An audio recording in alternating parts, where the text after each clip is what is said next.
上新的消息来关心台中大道一栋专联当地企业仓库厂房，伫昨下晡点半左右着火，火是烧甲真紧，佮呛出高高的乌烟。这个火灾是造成9个人死亡，8个人受伤。台中市的消防局昨暗表示，初步调查，那亲像是3楼在拍电鼓，火势对楼梯间落落去地下室，去接触到油漆，才引起大火。也若实际原因，伫今仔日会入去火场调查。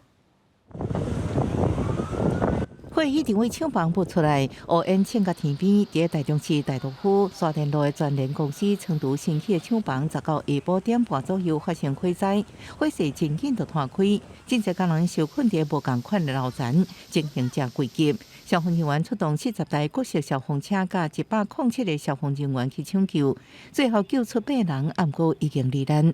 也有一个工人火灾拄发生的时阵，为3楼直接跳落来，当场失去生命现象。送去急救也是救不回来。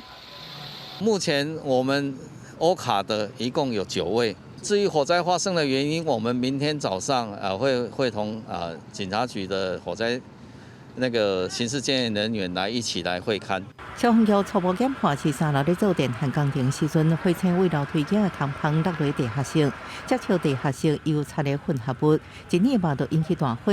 新起的厂房有28734平方公尺，是电管4层、下卡1层的建筑，内底有大量保温材料甲建材。消防局指出，最后救出5个罹难者，受困伫3楼隔间夹层内底，可能就安尼无法度逃生。遗体透过分推车送出，营建厂商也到场鞠躬会师的表示负责到底。造成社会这么多的不安，深感抱歉。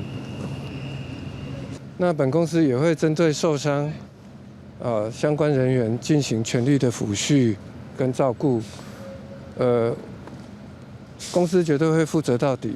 台中地检署主任检察官肖永珍加承办检察官伫会场展开调查，佮保存相关的证据，专案调向过失致死罪方向侦办。台中市政府也依照建筑法、职业安全卫生法命令停工，限期改善财法，也照违反空气污染防治法加重处分。另外，确实火灾原因，还佫等调查清楚。记者综合报道。